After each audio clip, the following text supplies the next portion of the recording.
खुदावंद के हुजूर अपने सरों को झुकाएं, आज की इबादत को शुरू करें। जीवित और सामर्थ्य पिता परमेश्वर, धन्यवाद के साथ तेरे पवित्र चरणों में हैं, धन्यवादित हैं इस सुंदर समय के लिए जो तूने हमें दिया। और पिता परमेश्वर धन्यवादित हैं कि साल के इस आखिरी दिन में तूने हमें ये सुंदर अवसर दिया कि हम तेरे पवित्र चरणों में कुछ समय व्यतीत करें, अपनी धन्यवादियाँ अर्पित करें। और पिता परमेश्वर उन तमाम लम्हों को याद करते हुए अत्यधिक धन्यवाद से भरकर तेरी स्तुति और प्रशंसा करें। जो लोग आ रहे हैं प्रभु, उनके साथ हों, इस ठंड में हम सबकी हिफाजत करें। प्रभु यीशु के पवित्र नामों को मांगते हैं, आमीन। मेरे साथ मिलकर एक गीत में शरीक हूँ। धन्यवाद के साथ स्तुति गाऊंगा, ये सबको आता है। सब खड़े हो जाएं। इस गीत की किताब में शायद नहीं है। धन्यवाद के साथ स्तुति गाऊंगा, मेरे पास है। धन्यवाद के साथ स्तुति गाऊंगा, है यीशु मेरे खुदा। उपकार तेरे हैं बेशुमार, कोटि कोटि स्तुति धन्यवाद। धन्यवाद के साथ स्तुति गाऊंगा, है यीशु मेरे खुदा। उपकार तेरे हैं बेशुमार, कोटि कोटि स्तुति धन्यवाद। योग्यता से बढ़ के दिया है अपनी दया से तूने मुझे। योग्यता से बढ़ के दिया है अपनी दया से तूने मुझे। मांगने से ज्यादा मिला मुझे, आभारी हूँ प्रभु मैं। मांगने से ज्यादा मिला मुझे, आभारी हूँ प्रभु मैं। धन्यवाद के साथ स्तुति गाऊंगा, है यीशु मेरे खुदा। उपकार तेरे हैं बेशुमार, कोटि कोटि स्तुति धन्यवाद। तू है सच्चा जिंदा खुदा, है तुझ पर ही भरोसा मेरा। तू है सच्चा जिंदा खुदा, है तुझ पर ही भरोसा मेरा। सेवा पूरी करके पाऊं इनाम, प्रभु ऐसा दो वरदान। सेवा पूरी करके पाऊं इनाम, प्रभु ऐसा दो वरदान। धन्यवाद के साथ स्तुति गाऊंगा, है यीशु मेरे खुदा। उपकार तेरे हैं बेशुमार, कोटि कोटि स्तुति धन्यवाद। कोटि कोटि स्तुति धन्यवाद। जमात बैठ जाए।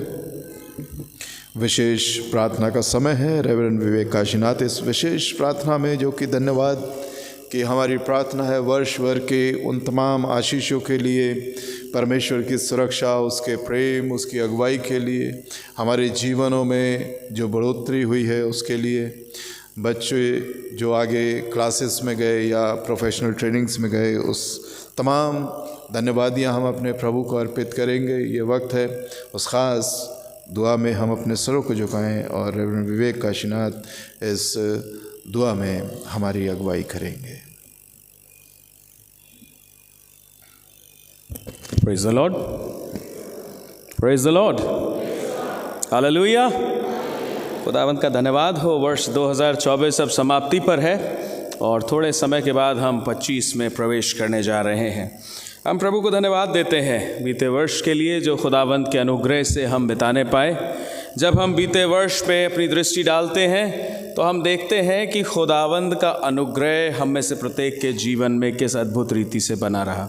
और मुझे यहाँ से बखान करने की ज़रूरत नहीं है, ये आपका व्यक्तिगत अनुभव हो सकता है और मैं विश्वास करता हूँ कि आपके पास ज़रूर होगा कि प्रभु ने इस वर्ष 2024 में हमें किस प्रकार से संभाला है। सो आइए हम इस वर्ष के लिए प्रभु को धन्यवाद दें और आने वाले वर्ष में जिसमें हम प्रवेश करते हैं, धन्यवाद के साथ प्रभु से प्रार्थना करते हुए उसमें हम प्रवेश करेंगे। आइए अपने सरों को झुकाएं और हम दुआ में शामिल हों। Thank you Jesus. Hallelujah, hallelujah, hallelujah. सर्वशक्तिमान प्रभु हमारे परमेश्वर खुदावंद बाप आसमानी, हम हृदय की गहराइयों से आपको धन्यवाद देते हैं कि आपने प्रभु जी आज की इस सुंदर शाम हमारे जीवन में दी, जो इस वर्ष की सबसे सुहानी शाम है पिता। जबकि आज हम वर्ष 2024 में प्रभु इस अंतिम दिन में और इस शाम के वक्त में जो प्रभु अब थोड़े समय के बाद समाप्त होकर वर्ष 2025 का आरंभ होता है, प्रभु हम प्रवेश करने पाएंगे। हम धन्यवाद देते हैं प्रभु। और जब हम दृष्टि करते हैं कि खुदावंद किस अद्भुत रीति से तूने हमको संभाला, किस अद्भुत रीति से तूने हमें बचाया, अपनी सुरक्षा में रखा, हर एक दिन प्रभु तूने हमारी सहायता की, जिसमें होकर के प्रभु हम दिन प्रतिदिन तेरी निकटता में बढ़ने पाए हैं। इसके लिए हम हृदय से धन्यवाद देते हैं। हम धन्यवाद देते हैं पिता परमेश्वर इस खूबसूरत कलीसिया के लिए, सेंट्रल मेथोडिस्ट चर्च परिवार के लिए पिता परमेश्वर, जिसे आपने इस लखनऊ शहर में रखा कि खुदावंद अलग अलग स्थानों पर रहने वाले ये लोग जब इस कलीसिया के माध्यम से सीखकर प्रभु आपके सच्चे गवाह के रूप में लोगों के बीच में जाते हैं, उनके बीच में रहते हैं, आपकी गवाही देते हैं। प्यारे प्रभु, हम विश्वास करते हैं कि ये वर्ष 2024 बहुतों के लिए आशीष का बाइस ठहरा होगा। बहुत से लोगों ने प्रभु हमारे जीवनों से आपको देखा होगा, बहुत से लोगों ने पिता परमेश्वर उस गवाही को दिया होगा जो प्रभु हमारे उद्धार की गवाही है। और बहुत से लोगों ने प्रभु इस गवाही को पाकर प्रभु सत्य को जाना होगा, लेकिन प्रभु उन्होंने ठोकर खाई होगी, क्योंकि बाइबल कहती है कि प्रभु बहुत से ऐसे हैं जो स्वीकार नहीं करना चाहते, उनके मन कठोर हैं। हाँ प्रभु, हम उन तमाम बातों के लिए आपको धन्यवाद देते हैं। हम धन्यवाद देते हैं प्रभु कि आपने हमें इस लायक किया कि प्रभु आपने हमें इस वर्ष में पहुंचाया और पिता परमेश्वर अपनी महिमा के निमित्त आपने इस्तेमाल किया है। हम दुआ करते हैं अपनी कलीसिया को भरपूरी की आशीष दें, और जैसे प्रभु वर्ष 2024 में आपने इस कलीसिया पर अपना अनुग्रह बनाए रखा, प्रभु इस नए वर्ष में जिसमें हम प्रवेश करने पाएंगे, हम दुआ करते हैं खुदावंद बाप आसमानी कि आपका अनुग्रह आपके लोगों पर बना रहे। हम प्रभु संपूर्ण कलीसिया को, एक एक सदस्य को, छोटे बड़े बुजुर्गों को, महिलाओं को, पुरुषों को आपके पवित्र हाथों में सौंप देते हैं। हम दुआ करते हैं प्रभु कि आपका अनुग्रह प्रत्येक व्यक्ति के जीवन में प्रभु पाया जाए, कि खुदावंद आपके अनुग्रह में हर एक जन सुरक्षित, आनंदित और आशीषित होकर प्रभु एक नए वर्ष में प्रवेश करने वाला हो सके। हाँ पिता परमेश्वर, अपनी कलीसिया को आप बहुतायत की आशीष दें, अपने आनंद से भरें और होने दें प्रभु ये आपके नाम को महिमा देने वाली कलीसिया बन जाए। हम प्रभु दुआ में उठाना चाहते हैं अपने तमाम उन लोगों को, उन दास और दासियों को, सेवक और सेविकाओं को पिता परमेश्वर, जिन्होंने खुदावंद इस बीते वर्ष में तमाम तकलीफ़ों को सहा है, तमाम दुख दर्दों को सहा है, तमाम प्रताड़नाओं को सहा है, ऐसी ऐसी बातों से होकर गुजरे हैं पिता परमेश्वर, जिनको सहन करना प्रभु मनुष्य होने के नाते बड़ा ही असंभव सा जान पड़ता है। बहुत से लोग तेरे नाम के कारण परसिक्यूट किए गए, बहुत से लोग प्रभु तेरे नाम के कारण आज भी जेल खानों में हैं। प्यारे पिता परमेश्वर, हम दुआ करते हैं अपने उन भाइयों के लिए, उन बहनों के लिए पिता परमेश्वर जो सताए जाते हैं। हमारी यही प्रार्थना है अपनी कलीसिया में कि खुदावंद ऐसे लोग जो प्रभु इस वर्ष 2024 में या उससे पहले भी प्रभु सताए गए हैं और आज भी पीड़ाओं में हैं, प्रभु यीशु मसीह, हम जब अपने लिए वर्ष 2025 में उन आशीषों को गिनना चाहते हैं, हम दुआ करते हैं अपने उन अजीज़ों के लिए पिता जो तकलीफ़ ज़दा हैं। प्यारे प्रभु, तो उन पर रहम कर, ऐसा अनुग्रह दे पिता परमेश्वर कि वे भी अपने लोगों के पास प्रभु पहुंचाए जाएं, वे भी आनंद करें और तमाम उन तकलीफ़ों से प्रभु इस वर्ष, नए वर्ष में प्रभु छुटकारा पाकर आपको धन्यवाद देने वाले बन सकें। हम दुआ करते हैं प्रभु परमेश्वर अपनी कॉन्फ्रेंस के लिए, हम दुआ करते हैं बिशप साहब की लीडरशिप के लिए, बिशप साहब के परिवार के लिए, हम दुआ करते हैं कॉन्फ्रेंस के तमाम डीएसएस के लिए, तमाम पासवानों के लिए, उनके परिवारों के लिए। प्यारे प्रभु परमेश्वर, हम दुआ में उठाते हैं प्रत्येक लेमन अधिकारी को जिसे खुदावंद तूने चुन करके अपनी महिमा में प्रभु ठहराया है कि प्रभु इस कॉन्फ्रेंस में रह करके प्रभु आपकी खिदमत करे।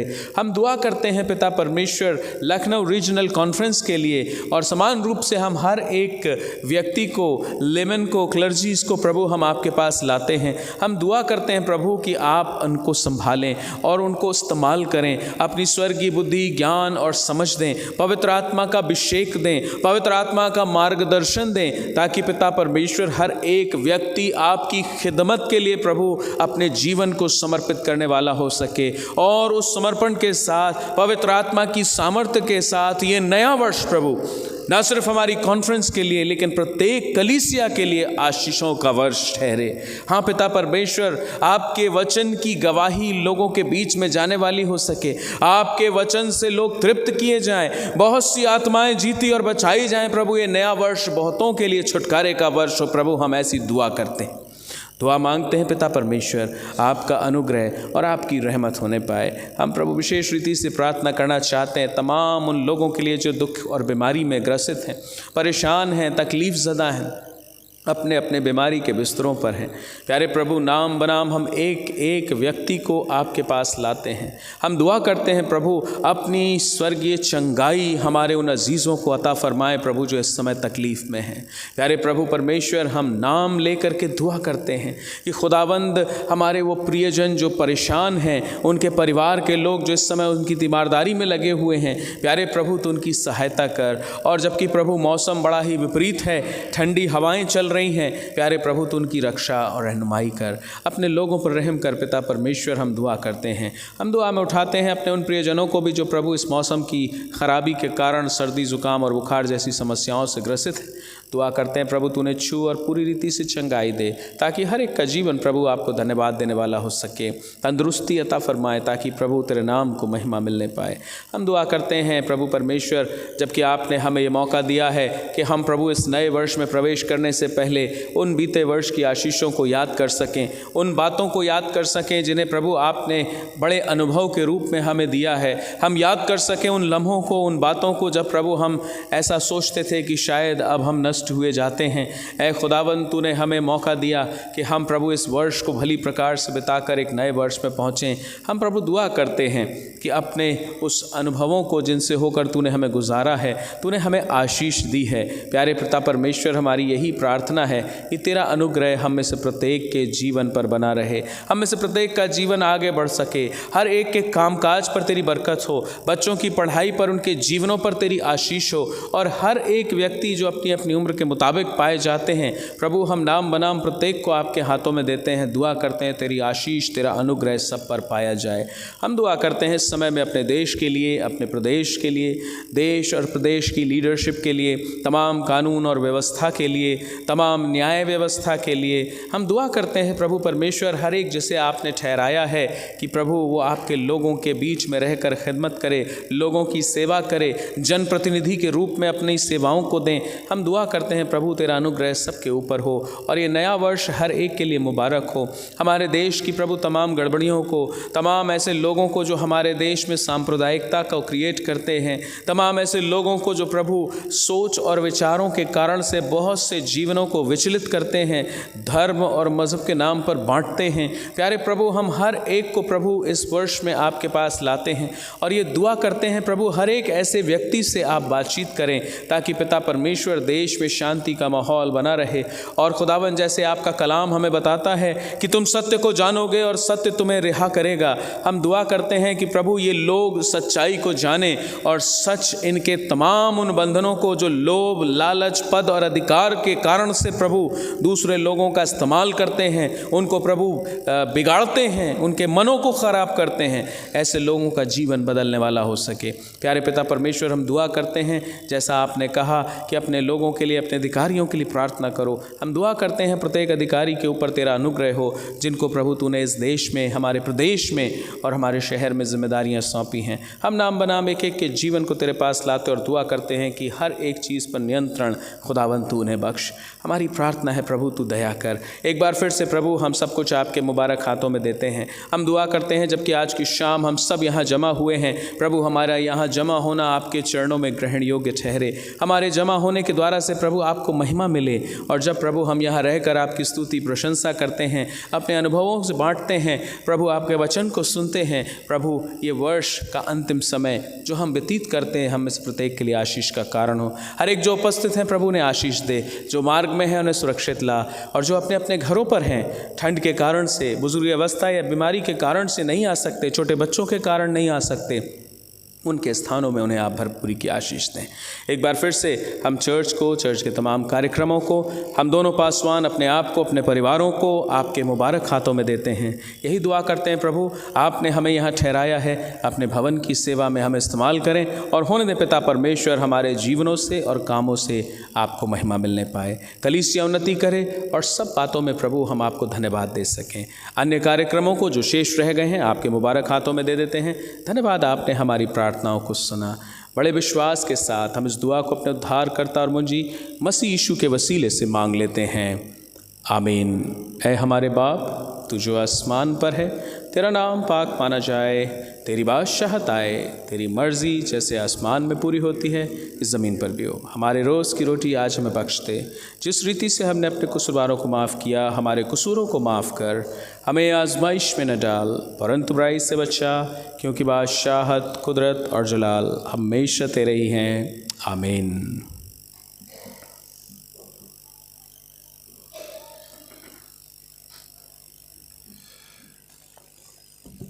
उत्तरवादी पाठ के लिए निकाल लीजिए।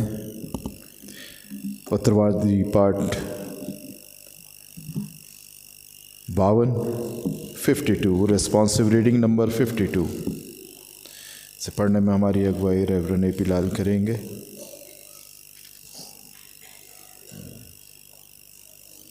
जमायत खड़ी हो जाए। पेज 523।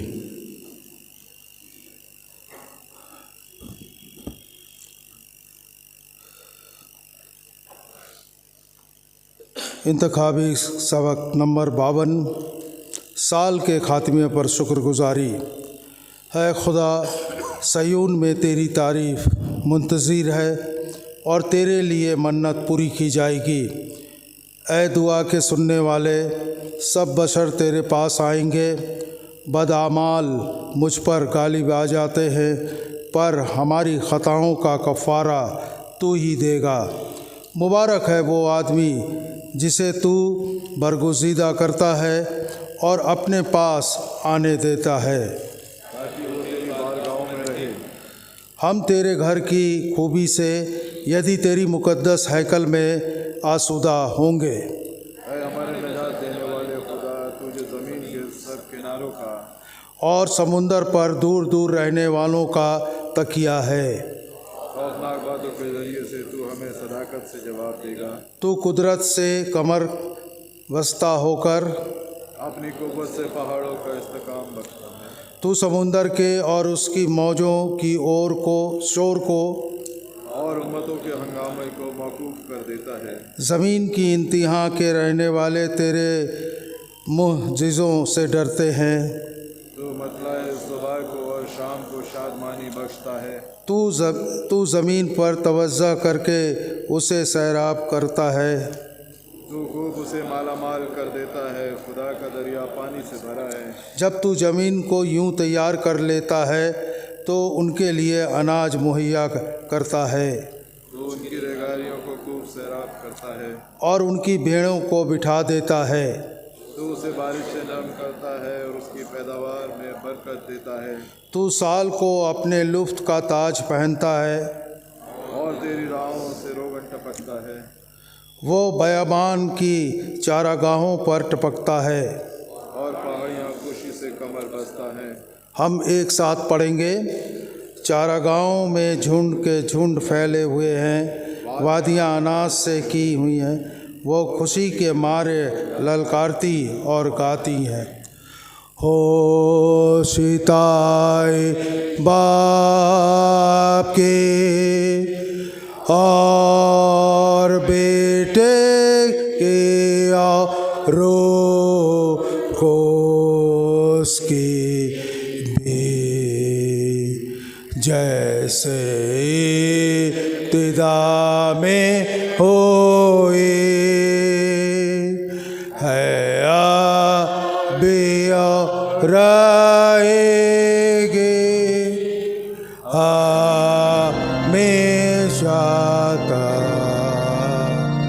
आमीन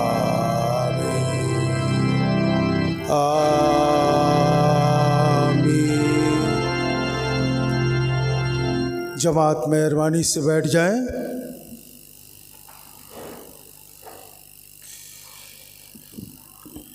परमेश्वर का हम धन्यवाद देते हैं और ये वक्त है कि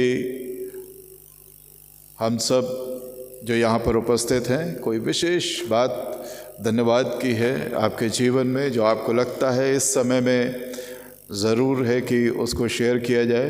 तो this is sharing time for you कि परमेश्वर ने what ever he has done in your life through out the year आप शेयर कर सकते हैं और परमेश्वर का धन्यवाद दे सकते हैं। कुछ एक लोग जिनको लगता है कि ये बात ज़रूर है कि आज की इस अर्धरात्रि के समय कही जाए, आमंत्रित हैं आप।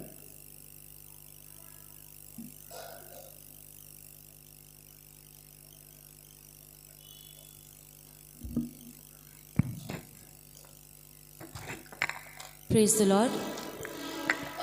मैं खुदा बाप का बहुत बहुत शुक्रिया अदा करना चाहती हूँ। सबसे पहले तो वो मुझसे बहुत प्यार करता है और उसके एक प्यार के लिए मैं जितना शब्द कहूँ वो सब कम है।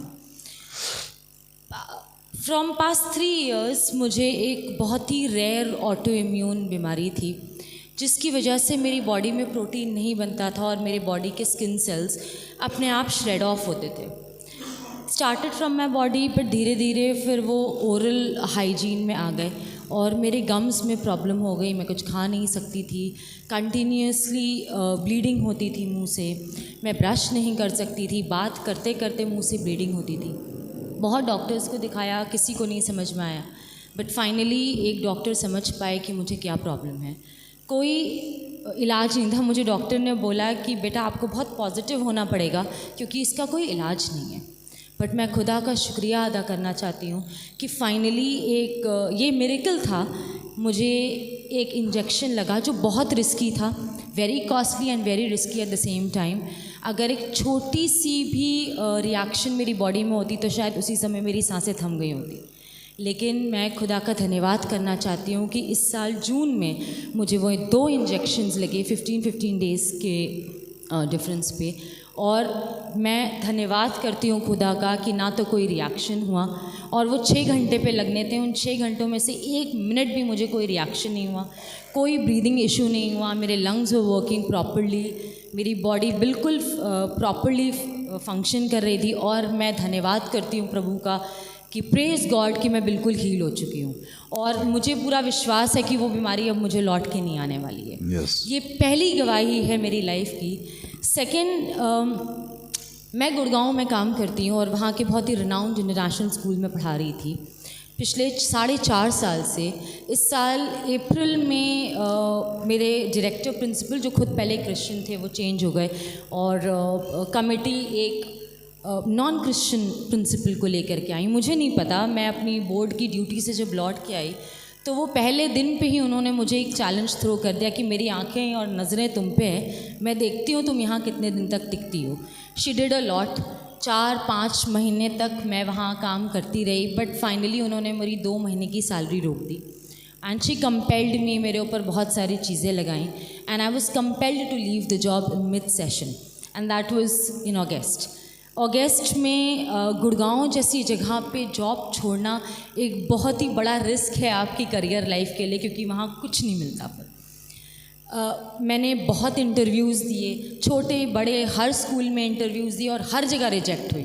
और मुझे बड़ा लगता था कि शायद मुझे बहुत कुछ आता है, और लोग कहते थे कि you are one of the best teacher, because school की मैं बेस्ट टीचर थी। और सब कहते थे कि तुम जहाँ भी जाओगी तुम्हें CV कोई भी ऐसे ही ले लेगा। बट 4-5 स्कूल, छोटे बड़े, हर जगह से रिजेक्शन।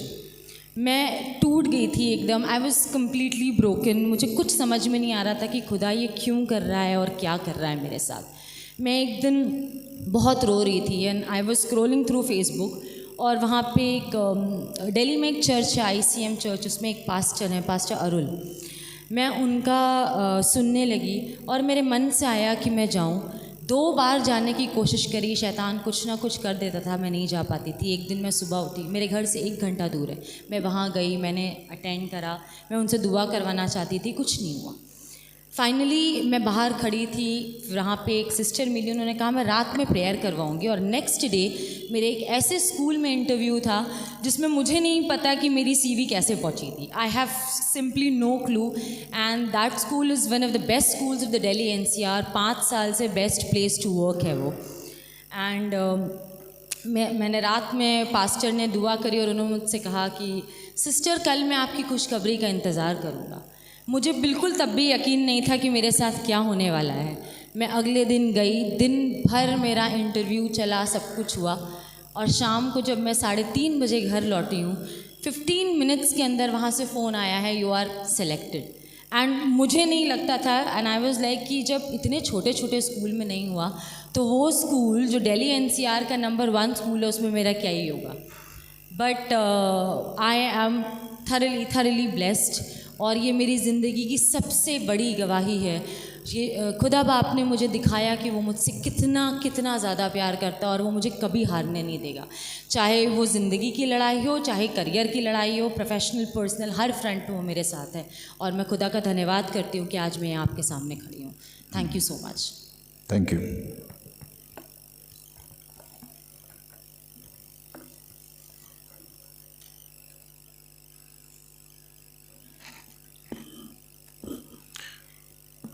बहुत ज़्यादा समय नहीं है, कोई एक जन, अगर आपको लगता है जैसे कि ये sharing really a blessed sharing for all of us.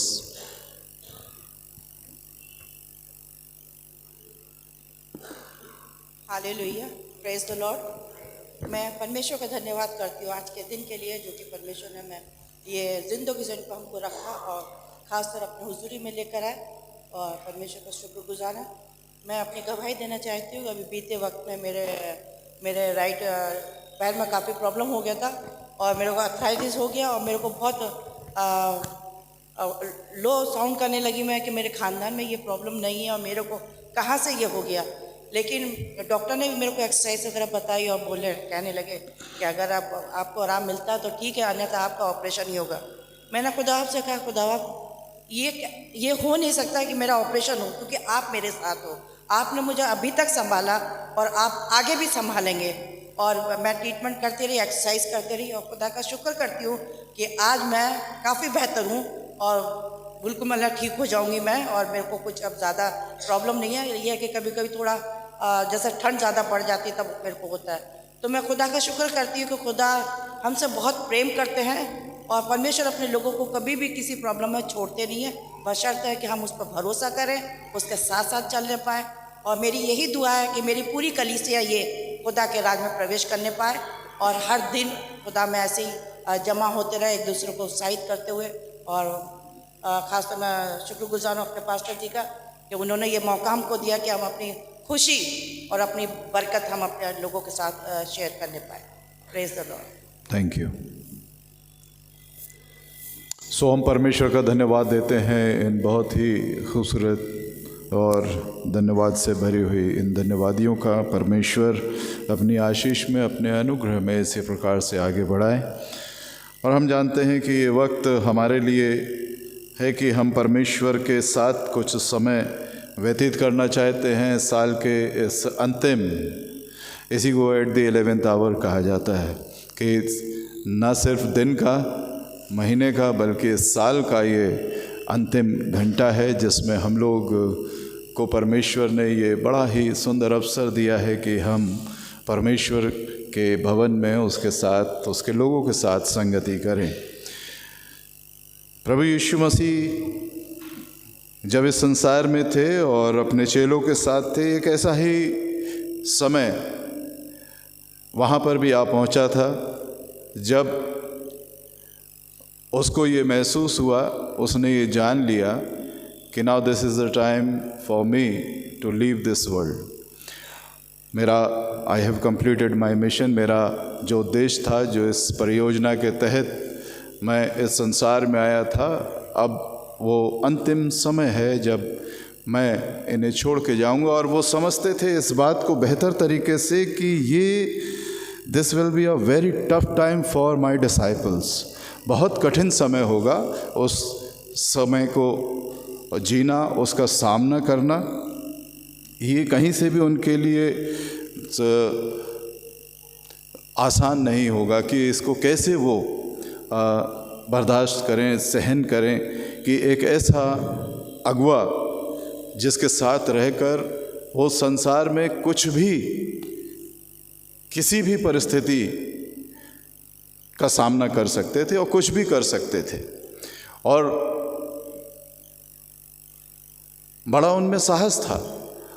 और चेले यहाँ तक कहते थे कि तू आज्ञा दे कि हम आकाश से अभी इनके ऊपर आग बरसाते हैं। मतलब इतना कॉन्फिडेंस, फुल ऑफ कॉन्फिडेंस जब वो प्रभु यीशु मसीह के साथ थे।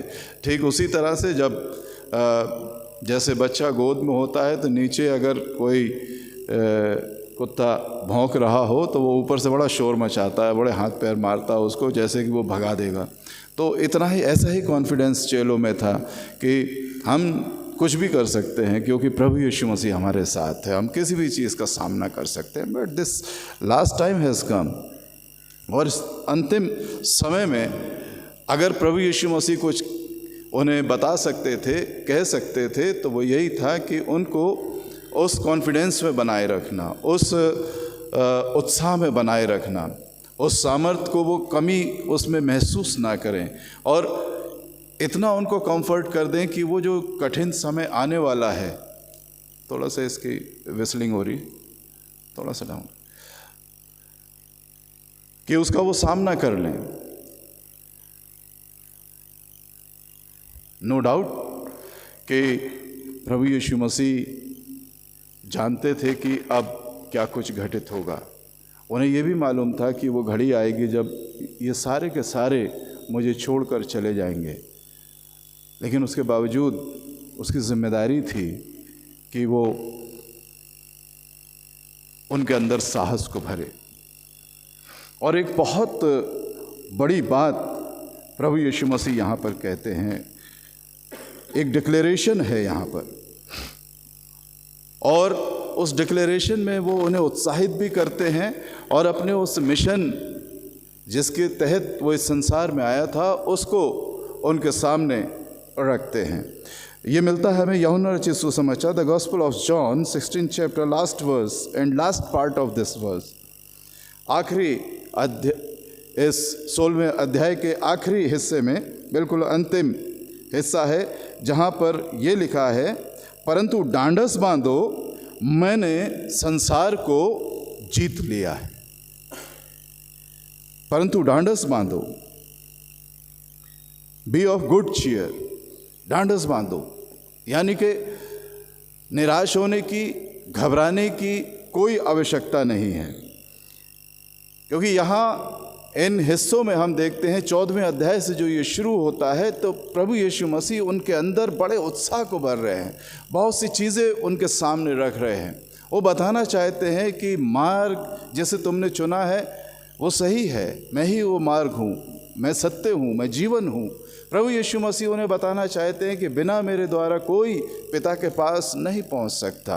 प्रभु यीशु मसीह उनको ढांढस देते हैं और यहाँ इस अंतिम हिस्से में आके वो एक declaration, he is declaring that I have overcome the world, मैंने संसार को जीत लिया है। उसकी इच्छा यही थी कि उनके मन के उस भय को वो दूर कर दे,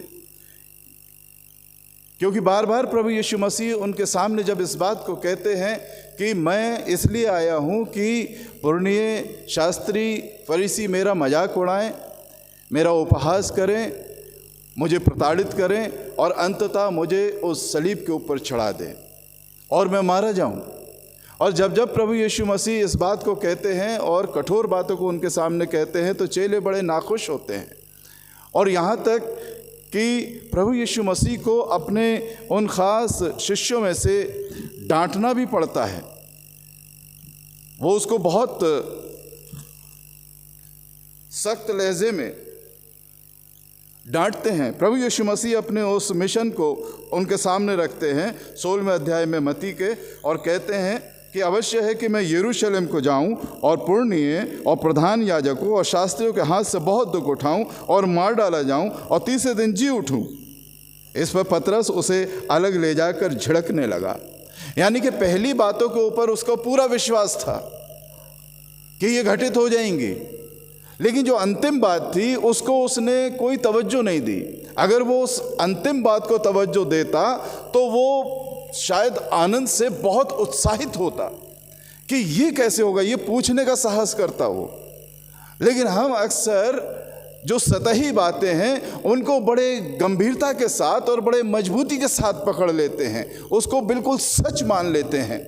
लेकिन जो बहुत महत्वपूर्ण चीज़ें होती हैं उसकी तरफ से हम थोड़े से उदासीन रहते हैं, उनको हम जानने की और समझने की कोशिश नहीं करते। वो हमारी चेष्टा नहीं होती है कि हम इसे जानें। जब उसने ये कहा कि ऐसा होगा, मेरे साथ ऐसा ऐसा कुछ घटित होगा, तो उन्होंने मान लिया कि हाँ होगा और मैं तीसरे दिन जी उठूंगा। इसकी ओर उसका बिल्कुल ध्यान नहीं था, बिल्कुल गंभीर नहीं है इस बात को लेके कि उनका गुरु तीसरे दिन जी उठेगा। ये तो कुछ अलग तरीके की बात है।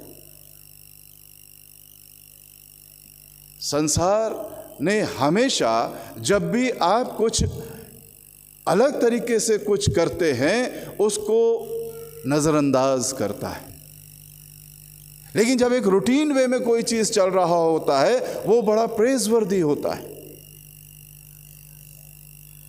हम विश्वासी लोग हैं, हम उस परमेश्वर पर विश्वास करते हैं जो जीवता परमेश्वर है। हमें उन बातों की ओर ध्यान लगाना है जिसके लिए संसार उदासीन है, ना कि हम उन बातों में ज़्यादा विश्वासी बने रहें जिन बातों के लिए संसार पहले से बड़े विश्वास में होकर आगे चल रहा है। और इसलिए उसे इस बात में कोई गहराई, कोई सच्चाई नज़र नहीं आई और वो कहता है, इस पर पतरस उसे अलग ले जाकर झड़कने लगा। अपने गुरु को डांट रहा है, हे रब्बी जिसे कहता है उसे डांट रहा है। क्या कहता है? हे प्रभु, परमेश्वर ना करे तेरे साथ ऐसा कभी ना होगा। यानी कि वो जो मिरेकल होने जा रहा है, इतिहास के वो गवाह होने जा रहे हैं, वो एक ऐसी घटना जिसके गवाह होने जा रहे हैं, ना उससे पहले कभी हुई ना बाद में कभी होगी। उसको आप सोचिए कि उस चीज़ को बिल्कुल नज़रअंदाज कर दिया गया। कभी कभी हम विश्वास में रहते हुए बहुत महत्वपूर्ण चीज़ों को नज़रअंदाज कर देते हैं और सतही बातों में हमारा ज़्यादा ध्यान बना रहता, उसी में उलझे रहते। ऐसा कभी, और प्रभु यीशु मसीह को कहना पड़ा, शैतान मेरे सामने से दूर हो। मेरे सामने से दूर हो जाए। परमेश्वर जो कि अल्टीमेट ऑफ एवरी विजडम, सारी बुद्धिमता, हमारी सारी बुद्धिमता से बढ़कर, संसार की सारी बुद्धिमता से बढ़कर जो परमेश्वर है वो जानता है, और इसलिए वो उनको कंफर्ट करना चाह रहा है इस लास्ट आवर में, इस बिल्कुल अंतिम घड़ी में।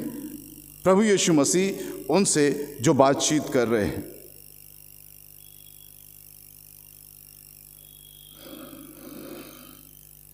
इसलिए हमारे जीवन में चिंता की घड़ियां आती हैं और हमारे पैरों में एक भारीपन आ जाता है कि हम कैसे आगे बढ़ें। जब हम बेतरह घबराए हुए होते हैं, चिंता से दबे हुए होते हैं, that is the point, run towards your God. यही वो घड़ी होती है, यही वो समय होता है जब हमें अपने परमेश्वर की ओर दौड़ लगानी होती है। ये संसार उन पैरों को बहुत बुरी तरह से जकड़ देगा और हमारे जहन में ये डाल देगा कि अब इससे आगे कुछ नहीं हो सकता है। जैसा कि हमने अभी उस गवाही को सुना कि कुछ भी हो सकता है, आपके साथ ये भी हो सकता है, आपके साथ वो भी हो सकता है। मेरा जब स्पाइन ऑपरेशन होने जा रहा था तो बहुत से लोग जो मुझे प्यार करते थे वो कहते थे मत कराइए, कुछ भी हो सकता है। और आज मैं आपके सामने बिल्कुल रोज़ कम से कम 50-60 किलोमीटर ड्राइव करता हूँ डेली, और कभी कभी 2 बार भी हो जाता है।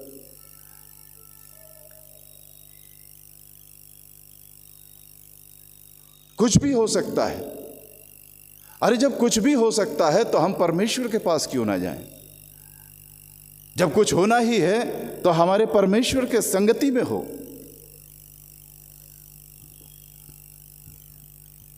कोविड के टाइम में जब अमूमन हर घर में हो रहा था और मेरी भी हालत जब बहुत ख़राब हुई तो मैंने परमेश्वर से यही दुआ की कि परमेश्वर आना तो है। मैंने ये नहीं कहा कि मैं जिंदा रहना चाहता हूं, मैंने परमेश्वर से एक बात मांगी थी, तू आवाज़ देगा तो मैं आने को तैयार हूं, बिना तेरी आवाज़ दिए नहीं आऊँगा। तो आवाज़ देगा, मैं आने के लिए तैयार हूँ। मैं इस बात से अश्योर होना चाहता था कि मेरा परमेश्वर मुझे अपने पास बुला रहा है। चिंता मुझे इस बात की थी बस। जब भी ये संकट की घड़ियां आए, हमें अपने परमेश्वर के पास आना है। प्रभु यीशु मसीह उन्हें यही बताना चाहते हैं कि संसार को मैंने जीत लिया है। अब ये संसार कैसा संसार है? ये वो संसार जिसे परमेश्वर ने रचा, अपनी योजना के अनुसार रचा, बड़ी सुंदरता के साथ, बड़ी योजनाओं के साथ उसने इसको बनाया। इस संसार को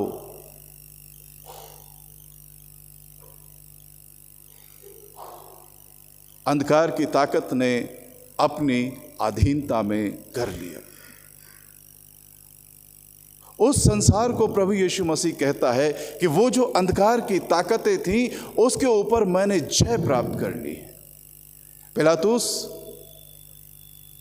इस बात को जानने के लिए बड़ा उत्सुक था कि लोग तेरा राज्य कहते, तेरे पास तो सेना नहीं है, कैसा है तेरा राज्य? वो कहता है मेरा राज्य यहाँ का नहीं है। एक ऐसा व्यक्ति जिसके पास कुछ नहीं है, जो बिल्कुल ग्रामीण परिवेश में रहता है, गलील से आता है जहाँ से कोई अच्छी चीज़ नहीं आ सकती। बीते दिनों में हमने देखा कि वहाँ पर मछुआरे, बढ़ई, छोटे काम करने वाले लोग रहते थे, वहाँ से प्रभु यीशु मसीह आ रहे हैं, जिसके कपड़े भी वो ग्रामीण परिवेश के हैं, कोई सिले हुए कपड़े नहीं हैं, बिने हुए हैं, जो कि साधारण लोग पहनते हैं। एक ऐसा व्यक्ति जिसके अपना चेला उसे धोखा देने वाला है, एक ऐसा व्यक्ति जिसके अपने चेले उससे नाराज़ हो जाते हैं, एक ऐसा व्यक्ति जिसका अपने परिवार, उसके भाई लोग कहते हैं कि ये पागल हो गया है, एक ऐसा व्यक्ति जिसका अपने सर रखने के लिए जगह नहीं है। वो कहता मैंने संसार को जीत लिया है। अरे ये बात अगर नेपोलियन बोनापार्ट कह रहा हो, जिसने पूरे यूरोप को अपने पैर के नीचे कर लिया था, तब तो समझ में आती है। इसको अगर अलेक्जेंडर द ग्रेट कहे कि संसार को मैंने जीत लिया है, तब तो समझ में आती है। एक ऐसा व्यक्ति जो खुद ये कहता है, जब कहा गया कि तू कहाँ रहता, उसने कहा कि लोमड़ियों के तो भट्ट होते हैं, लेकिन मनुष्य के पुत्र को सर छिपाने के लिए जगह नहीं है। यानी कि कोई स्थान नहीं है, बड़ा साधारण है, अकेला है, कोई पद नहीं है, सांसारिक रूप से ऑर्डेंड भी नहीं है, कोई बहुत पढ़े लिखे लोग पीछे आ भी नहीं रहे हैं, साधारण लोग पीछे हैं। एक ऐसा व्यक्ति कहे कि संसार को मैंने जीत लिया है, थोड़ा अचंभे की बात है। लेकिन प्रभु यीशु मसीह बताना चाहते हैं, वो संसार जिसको ऊपर अंधकार ने अपना कब्जा कर लिया था, उसे मैंने जीत लिया है। जहां पर उस बैरी ने अपने बीज को लगा दिया था, उस संसार को मैंने जीत लिया है। और इस बात को समझाने की ज़रूरत प्रभु यीशु मसीह को, अपने चेलों को ज़्यादा ज़रूरी थी कि वे जाने कि वो कौन सा संसार है जिसे प्रभु यीशु मसीह ने जीत लिया है। मेरे को और आपको भी समझने की ज़रूरत है। कभी कभी हमें लगता है प्रभु यीशु मसीह के पीछे चल के क्या मिला। बहुत सी समय हम ये सवाल उठाते हैं। प्रभु यीशु मसीह ने कैसे इस संसार को जीता। अपने जीवन काल में ही उसने इस संसार के ऊपर जय प्राप्त कर ली। पहली चीज़ को हम देखते हैं कि कैसे उसने उस बैरी के तमाम प्रश्नों के उत्तर दिए और उसके आगे वो नहीं झुका।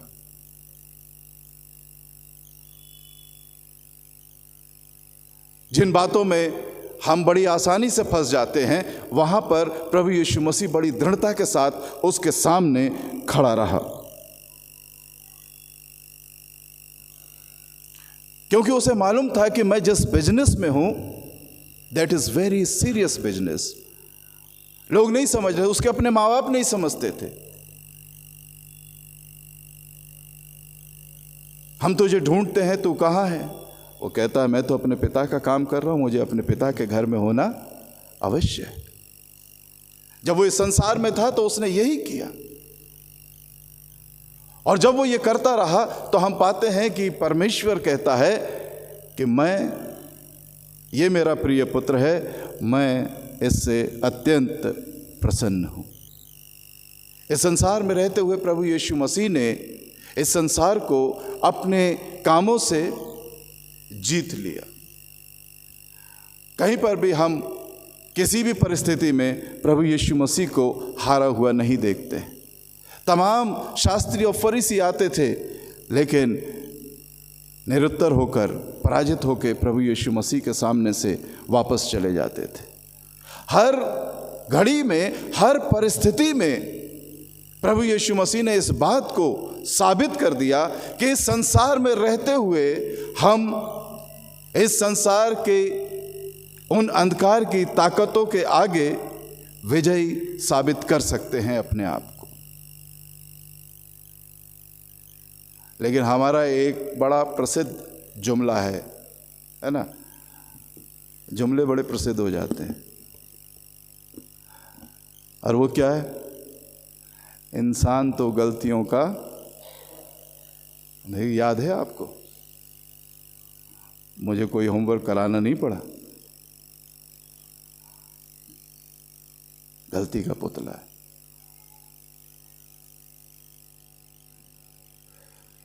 और ये बात डाली गई है हमारे मन में,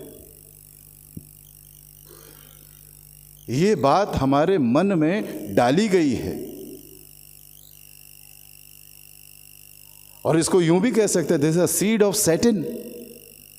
उसने इस बीज को हमारे जहन में डाला है। तुम क्या हो, कैसे पवित्र रह सकते हो, कैसे सही रह सकते हो।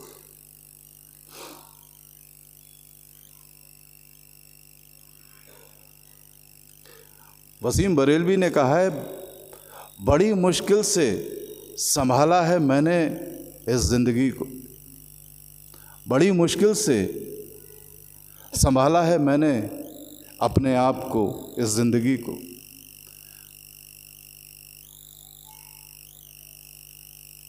वरना ये दुनिया क्या रखा है तुझे अपनाने। कोई मुसीबत नहीं, बड़ी आसानी से उसे अपनाया जा सकता है।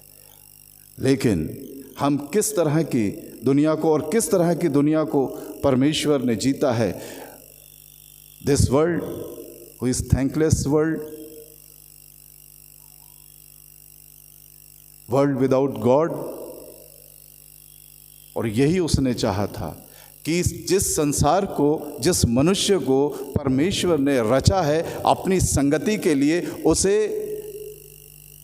परमेश्वर विहीन कर दे। जिस संगति के लिए परमेश्वर आना चाहता है, उस संगति से उसे अलग कर दे। गॉड, वर्ल्ड विदाउट गॉड, परमेश्वर विहीन संसार। क्या हम परिकल्पना कर सकते हैं एक ऐसे संसार की जिसमें परमेश्वर नहीं है? ऐसे ही संसार में वो हमें रखना चाहे। And this world we love, we want to achieve this world which is without God, जो परमेश्वर से अलग है, परमेश्वर विहीन है। उस संसार के लिए हम दीवाने हुए पड़े हैं। हमारी दीवानगी इस संसार को पाने में लगी हुई है। हमारा सारा दीवानापन इस संसार को पाने के लिए लगा है। The world without prayer, without purity, without God, and we are made after this world. हम क्या कर रहे हैं? एक विश्वासी क्या कर रहा है? और प्रभु यीशु मसीह जब कहते हैं I have overcome the world, वो बताना चाहते हैं मैंने इस संसार को जीत लिया है और इसमें पुनः तुम्हारी संगति परमेश्वर के साथ कर दी है। उस संसार में प्रभु यीशु मसीह मेरे को और आपको ले जाना चाहता है। उसने जीता अपने कामों से, उसने जीता अपने मृत्यु के द्वारा। कठिन था, लेकिन वो कहता है मेरी नहीं परंतु तेरी मर्जी पूरी हो, मेरी नहीं परंतु तेरी मर्जी पूरी हो।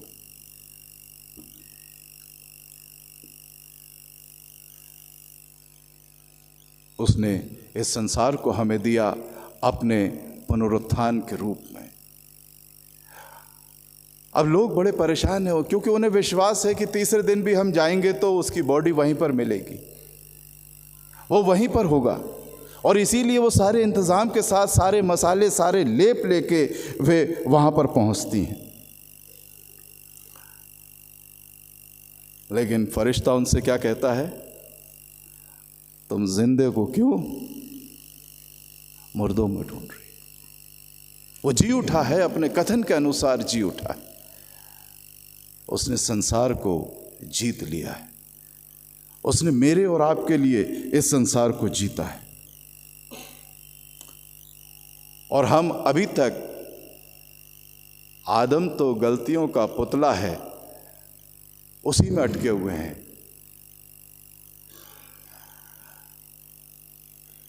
अब एक खास बात सुन लीजिए। We don't have any relation with the first Adam. Now we are in a new relationship with this second Adam.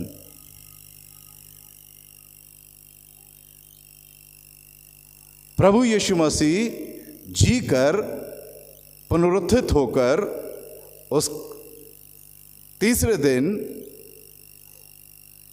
वो दूसरा आदम मेरे लिए बना।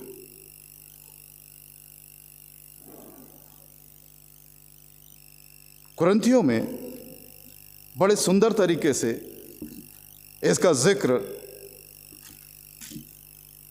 किया गया है।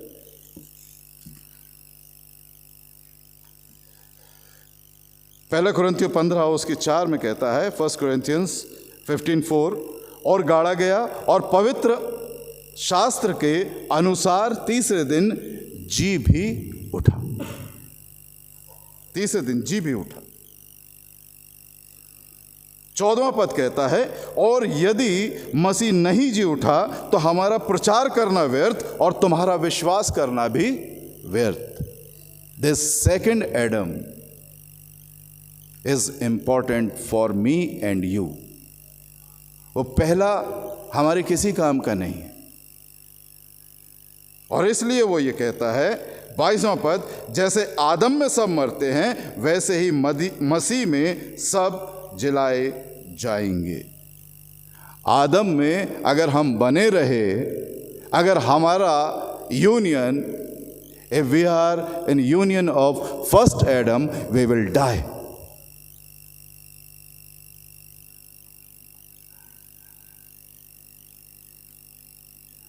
और इसलिए हमें इस बात पे ध्यान देना होगा, जो वचन हमारे सामने बहुत जोर दे के कहता है, इसलिए यदि कोई मसीह में है तो वो नई सृष्टि है, पुरानी बातें बीत गईं, देखो सब नई हो गई हैं। In second Adam we all are new. पुरानी चीज़ें जाती रहीं। और इसलिए ये परमेश्वर अंतिम समय में अपने चेलों को ढांढस बंधाता है कि जिस संसार में अब तुम प्रवेश करने जा रहे हो, जिस संसार में अब तुम कदम रखने जा रहे हो, जिस दौर में अब तुम कदम रखने जा रहे हो, वो मेरे द्वारा जीत लिया गया है। सन 2025 मेरे और आपके लिए जीत लिया गया है। अब हम इस पुराने 2024 से लिपटे ना रहें। इस 2025 में हमें बहुत बड़े काम करने हैं, क्योंकि परमेश्वर ने हमें एक जीवंत रूप में 2025 में प्रवेश करने का इस समय तक मौका दिया है। सो बी रेडी। हम तैयार रहें परमेश्वर के लिए काम करने के लिए, परमेश्वर की महिमा करने के लिए, परमेश्वर के सच्चे गवाह ठहरने के लिए। इस अंतिम समय में, इन अंतिम पलों में प्रभु यीशु मसीह अपने चेलों से जिस बात को कहता है, आज की शाम ये वचन मेरे से और आपसे ये कहना चाहता है कि जो 2025 जिसे देखकर शायद हम डर रहे हैं या घबरा रहे हैं कि 2025 में ना मालूम क्या क्या हमें देखने को मिलेगा, क्या क्या सहना पड़ेगा, मैं आपको अश्योर करना चाहता हूँ कि परमेश्वर आपके माध्यम से इस 2025 में बहुत से बड़े बड़े काम करने जा रहा है। बहुत बड़े काम इस सेंट्रल मेथोडिस्ट चर्च से परमेश्वर करने जा रहा है। आज रात्रि की उपस्थिति इस बात की गवाह है। यहाँ से आखिर की बेंच तक लोग बैठे हैं, वरना लास्ट ईयर मैंने इन 5 बेंचेस में लोगों को देखा था। ये 2025 आपके और मेरे लिए एक बहुत बड़ी गवाही का कारण बनने जा रहा है। Praise the Lord. This is the time to say praise the Lord. हम इस बात से आनंदित हों कि परमेश्वर जिस जगह मुझे भेजना चाहता है वो पहले से प्रभु यीशु मसीह के द्वारा जीत ली गई है। हालेलुया। इसलिए हमें जयवंत से भी बढ़कर जयवंत होके काम करने हैं। यही परमेश्वर आज की शाम मेरे से और आपसे कहना चाहता है। प्रभु आपको आशीषित करे और हम अपने परमेश्वर में इसी प्रकार आगे बढ़ते जाएं। Last year this year in February एक टास्क हमारे सामने था कि हमें cover to cover Bible cover करनी है। सो मैं अलग से खड़ा नहीं करूँगा किसी को, और ये कहा गया था कि लास्ट चैप्टर हम यहाँ पर एक साथ पढ़ेंगे। हम सब खड़े हो जाएं और इस आखिरी अध्याय को एक साथ पढ़ेंगे। पढ़ने में अगुवाई करेंगे मिसेस अनुलिना सिंह।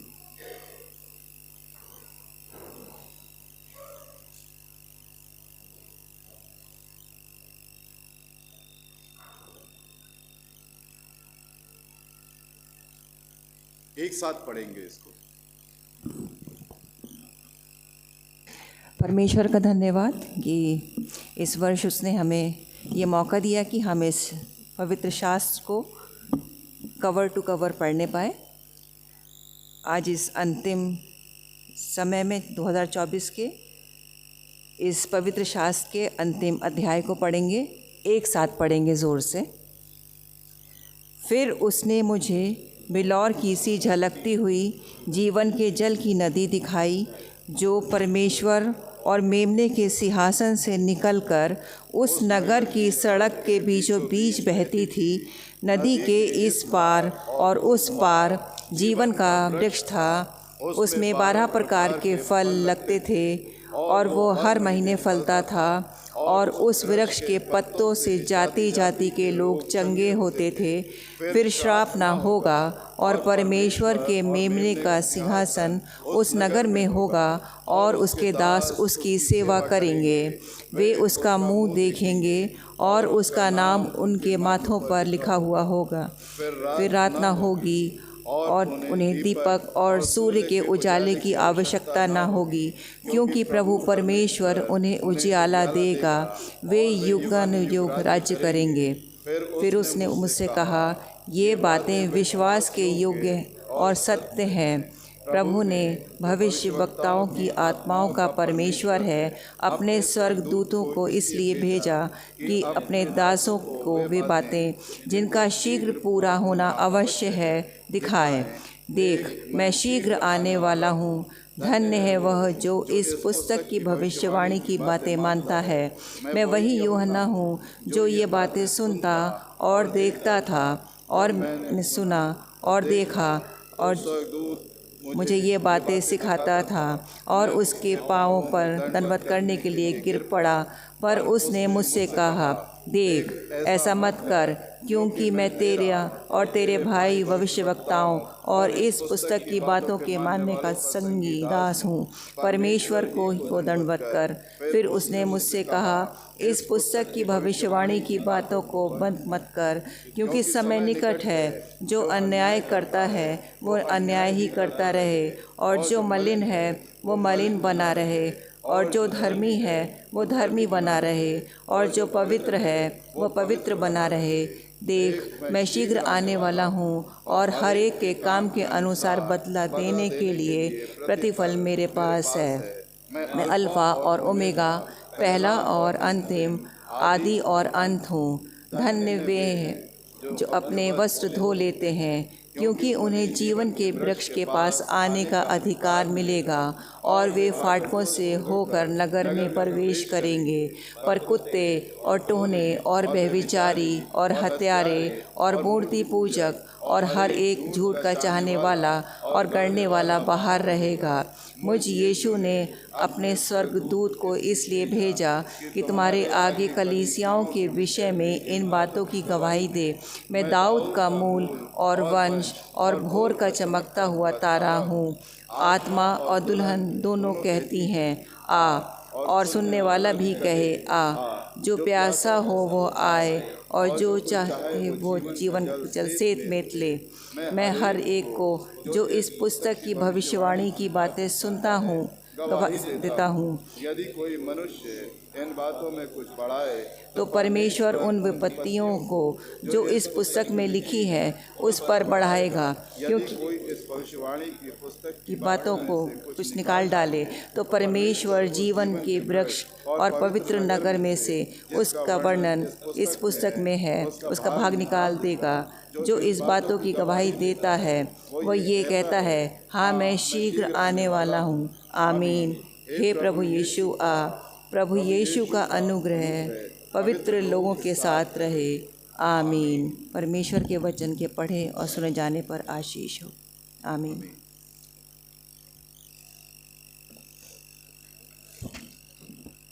हम लोग आशा की रस्म को निकाल लें।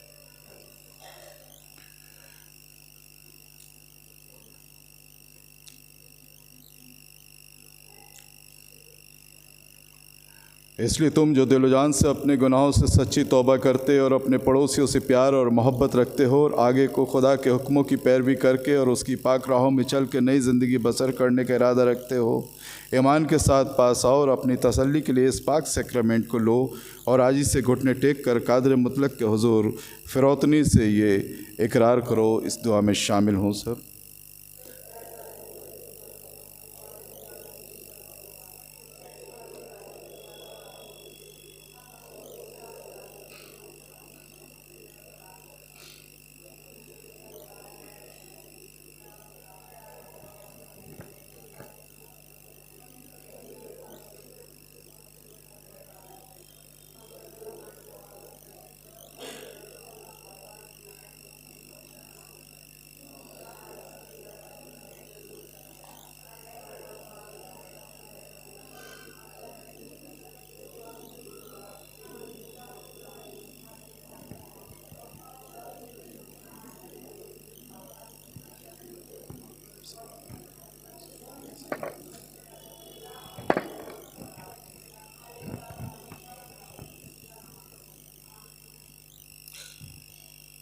ए कादर मुतलक खुदा, हमारे आसमानी बाप, तूने अपनी बड़ी रहमत से ये वादा किया है कि वे सब जो दिली तौबा और सच्ची तेरे तरफ फिरे गुनाहों की माफ़ी पाएंगे। हम पर रहम कर,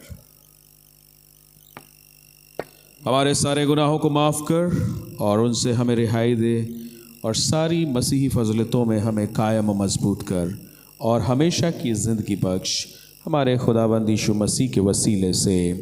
आमीन। जमात तशरीफ़ रखे।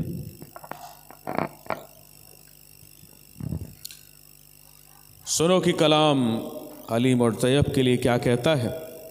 अगर कोई गुनाह करे तो बाप के पास हमारा एक मददगार मौजूद है, यानी यीशु मसीह रासबाज, और वही हमारे गुनाहों का कफ़ारा, और न सिर्फ हमारे ही गुनाहों का बल्कि तमाम दुनिया के गुनाहों का भी। यह बात सच और हर तरह से कबूल करने के लायक है कि मसीह यीशु गुनहगारों को नजात देने के लिए दुनिया में आया। खुदा ने दुनिया से ऐसी मोहब्बत रखी कि उसने अपना इकलौता बेटा बख्श दिया ताकि जो कोई उस पर ईमान लाए हलाक ना हो बल्कि हमेशा की ज़िंदगी पाए। ए मेहनत उठाने वालों और बोझ से दबे हुए लोगों, सब मेरे पास आओ, मैं तुम्हें आराम दूंगा। अपने दिलों को रुजू करो। हम सब एक साथ कहें, हम खुदावंद की तरफ अपने दिलों को रुजू करते हैं। हम खुदावंद की शुक्रगुजारी करें क्योंकि यह वाजिब और मुनासिब है। ऐ खुदावंद, मुक़द्दस बाप, कादर मुतलक और हमेशगी के खुदा, यह बहुत ही लायक और मुनासिब बल्कि हमारा फ़र्ज़ मनसबी है कि हम हर वक्त और हर जगह में तेरा शुक्र करें। इसलिए हम फ़रिश्तों और मुकर्रर फ़रिश्तों और आसमान की बड़ी जमातों के साथ तेरे बुज़ुर्ग नाम की हम्द व सना करते और सदा तेरी सिताइश करके कहते हैं, कुद्दूस कुद्दूस कुद्दूस खुदावंद रब्बुल अफ़ाज़, आसमान और ज़मीन तेरे जलाल से मामूर है। ए खुदावंद ताला, तुझको सिताइश हो। आमीन। ऐ कादिर मुतलक खुदा, हमारे आसमानी बाप, तूने अपनी बड़ी कमाल रहमत से अपने इकलौते बेटे यीशु को मसलूब होने को दे दिया और उसने आप मसीह को हमारी खलासी के लिए अपने तय कफ़ारे में देकर तमाम दुनिया के गुनाहों के लिए एक पूरी कामिल और काफ़ी कुर्बानी गुजरानी। और उसने इस रस्म को मुकर्रर करके अपनी पाक इंजील में ये हुक्म दिया कि उसकी बेशकीमत मौत की यादगारी में इस रस्म को जब तक कि वो फिर ना आए मानते रहें। हम फिरौतनी से तेरी मिन्नत करते हैं, हमारी सुन और बख्श दे कि हम अपने नजात दहिंदा खुदावंद यीशु मसीह के दुख और मौत की यादगारी में ये रोटी और मैं खा पी कर उसके कमाल मुबारक बदन और लहू से फ़ायदा हासिल करें कि जिस रात वो पकड़वाया गया उसने रोटी ली और शुक्र करके तोड़ी और अपने शागिर्दों को देकर कहा, लो खाओ, ये मेरा बदन है जो तुम्हारे लिए दिया जाता है, तो मेरी यादगारी के लिए यही किया करो। और इसी तरह उसने खाने के बाद प्याला भी लिया और शुक्र करके उनको दिया और कहा कि तुम सब इससे पियो, ये नए अहद का मेरा लहू है जो तुम्हारे और बहुतों के गुनाहों की माफ़ी के लिए बहाया जाता है। जब जब तुम उसे पियो मेरी यादगारी के लिए पिया करो। शामिल हो। आए रहीम खुदा, हम अपनी रासबाजी पर तकिया रख कर तेरे दस्तरखान के पास नहीं आ सकते हैं, पर तेरी बेशुमार और बड़ी रहमतों पर भरोसा रख के आते हैं, क्योंकि हम इस लायक भी नहीं कि जो चूर चार तेरे दस्तरखान पर से गिरते हैं उनको उठा लें, पर तू वो खुदा है जो कि सदा रहमत फरमाता है। इसलिए आए मेहरबान खुदा, बख्श दे कि हम इस तौर से तेरे प्यारे बेटे यीशु मसीह के जिस्म को खावें और उसके लहू को पिएँ कि हमारे गुनाह आलूदा जान और जिस्म उसकी मौत के वसीले पाक किए जाएं और उसकी बेशकीमत लहू से साफ़ हों और कि हम उसमें हमेशा रहें और वो हम में। आमीन।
से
यदि कोई ऐसे जन हैं जो यहाँ नहीं आ सकते हैं, काइंडली रेज योर हैंड, सो हम में से कोई वहाँ पीछे आके आपको वशा दे दे। अगर कोई है तो अपना हाथ ऊंचा उठा सकता है, यदि नहीं तो आप सामने आ जाएं और इसमें सहभागी हों। अशर्स आ जाए, पीछे कोई और तो नहीं है, ये हम अंतिम मेज हमारी होने जा रही है। यदि कोई और है तो आके शरीक हो, अन्यथा ये आज की आखिरी मेज होगी। अशर्स भी आ जाए।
दुआ मांगे। जीवित और सामर्थ्य पिता परमेश्वर, धन्यवादित हैं इस समय के लिए जो तूने हमें दिया। धन्यवाद देना चाहते हैं हृदय की गहराई से पिता परमेश्वर कि वर्ष 2024 से 25 में तूने हमें प्रवेश कराया। समय तेरा दिया हुआ है और बड़ा उपहार है जो हमारे को मिला है। पिता परमेश्वर, इसी विश्वास के साथ और उस उद्घोषणा के साथ जो तूने की कि संसार को मैंने जीत लिया है, पिता परमेश्वर, हम बड़े जयवंत तरीके से प्रभु यीशु मसीह नासरी के नाम में इस 2025 में प्रवेश करते हैं कि तेरे पवित्र नाम की महिमा हमारे जीवनों से हो। प्रभु यीशु के जीवित, पवित्र और सामर्थ्य नाम में होकर मांग लेते हैं, आमीन। हम सब खड़े हो जाएं, प्रभु की आशीष को ग्रहण करें।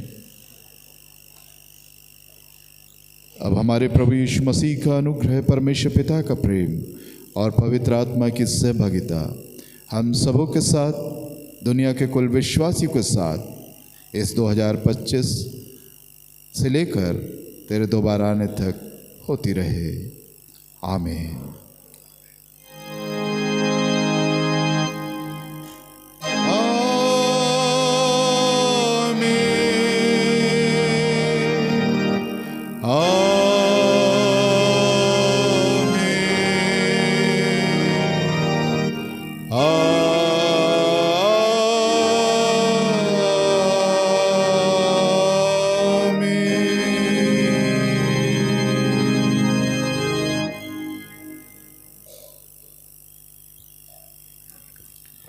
Wish you all a very happy new year.